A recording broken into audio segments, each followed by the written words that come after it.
Hey, this is Pastor Bunjee Garrett, and I want to take some time today to present you with another word of encouragement. Well, I just got back from our annual men's retreat, and it's for this reason that we were posting reruns last week. And it was during that time when thousands of pagers and walkie-talkies, they started to suddenly explode all throughout Lebanon, resulting in thousands of injuries and several deaths. And as of this morning, Monday, September the 23rd, Israel is now engaging in a massive attack on Hezbollah.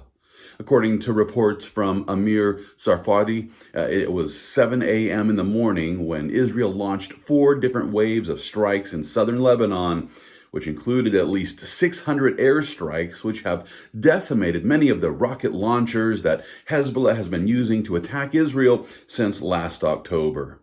The IDF also struck the northeastern area of Lebanon, which is a Hezbollah stronghold, and by the end of this day, they plan to destroy at least 1/3 of Hezbollah's weapons.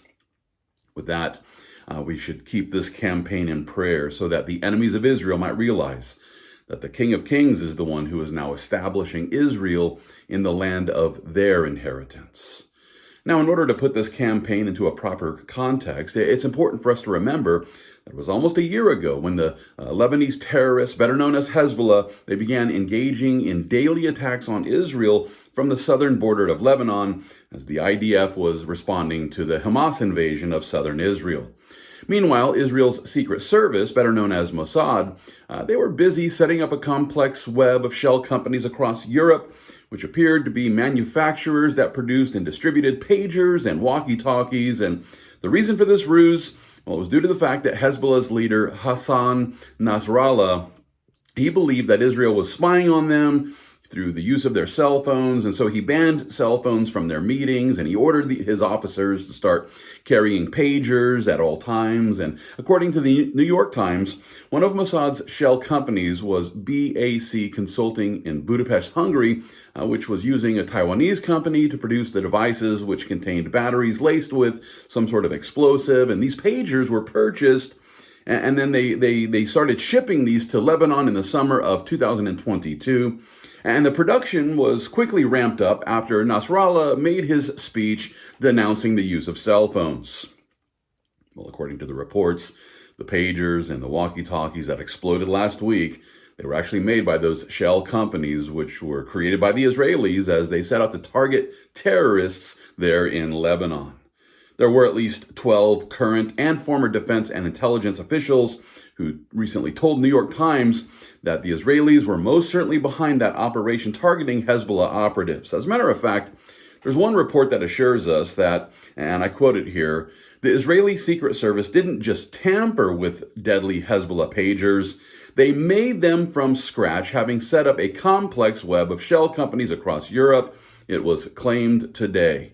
Initially, it was suspected that Mossad had managed to intercept and plant tiny bombs in a shipment of the pagers headed for the Iranian-backed terror group in Lebanon after thousands of people were injured and dozens killed.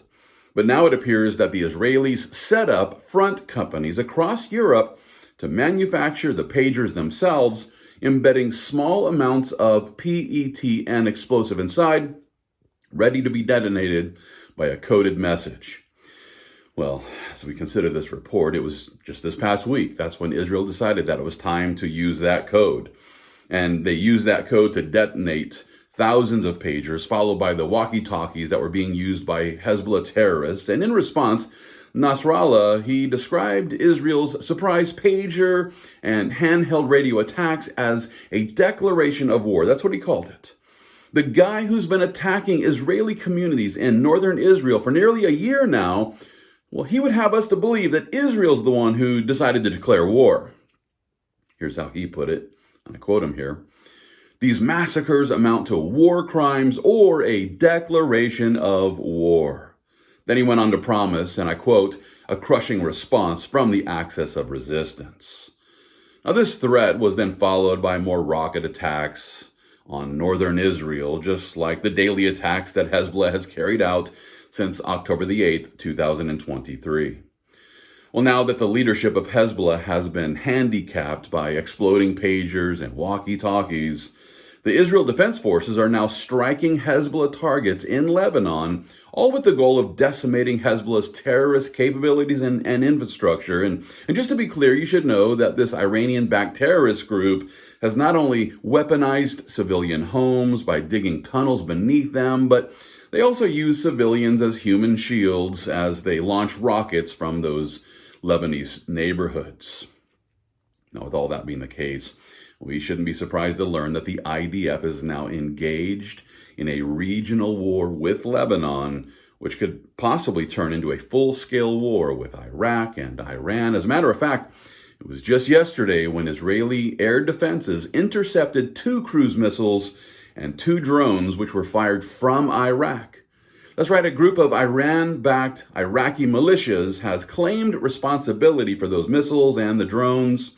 And at the same time, Hezbollah continues to escalate things as they continued firing barrages of rockets deeper and deeper into Israel. And in light of these things, the IDF has redeployed their elite 98th Division from the southern war in Gaza to the northern border as they're preparing for a ground invasion into southern Lebanon, where they're planning to target the Hezbollah terrorists who have been attacking Israel. IDF Reserve Brigadier General Amir Avivi told Fox News that this war against Hezbollah is right around the corner. The reason why is due to the fact that the people of northern Israel have been displaced for at least a year now, and according to Avivi, the only way to bring back the displaced Israelis to their homes is to push Hezbollah out of South Lebanon by hitting them hard, thereby diminishing all of their capabilities all throughout Lebanon.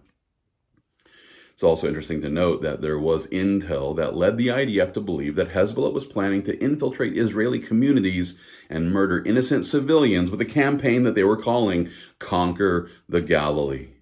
With that being the case, this is the right time for the IDF to shift their attention from the Gaza Strip to the Lebanese terrorists who are preparing to invade northern Israel.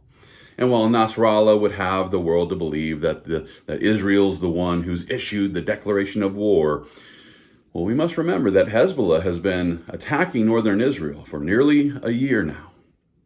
Not only that, but they were also preparing to invade northern Israel in an attempt to conquer the region of Galilee. And with all that being the case, I believe that the IDF has good and just reason to engage in this attack that began at 7 a.m. this morning. Now, as we continue to watch this all unfolding before our very eyes, I can't help but to wonder, will Iraq get involved? Will Iran join in and bring this to full-scale war? Is this the beginning of the Psalm 83 war, which will include the Jordanians, the Saudis, the Egyptians, and the Syrians? If so, then I can assure you that this is also the battle which will result in the complete victory for Israel. As a matter of fact, it's in the 83rd Psalm where we learn that the God of Israel will blow that military confederation away like the whirling dust and like the chaff before the wind. The Lord will also pursue them with his tempest and frighten them with his storm. And as the seer named Asaph considered the outcome of this battle, he concluded this psalm with this prayer. He prays, "Fill their faces with shame, that they may seek your name, O Lord. Let them be confounded and dismayed forever. Yes, let them be put to shame and perish, that they may know that you, whose name alone is the Lord, are the most high over all the earth." Now, in light of Asaph's prayer, I think that we ought to pray in the same way, that the enemies of Israel might be confounded and dismayed forevermore, so that they might be ashamed of their plans, and so that they might know that Yahweh alone is the most high God over all the earth. Let's also pray for the peace of Jerusalem today, and let's pray that the Lord will open the eyes of the Israelis who don't yet realize that Jesus Christ is the promised Messiah. Let's pray that those on both sides of this battle will embrace our promised Messiah, Jesus Christ. And in this way, as we preach the gospel message of Jesus Christ to everyone who will listen, the Lord will enable us to fight the good fight of faith, and all for the glory of God.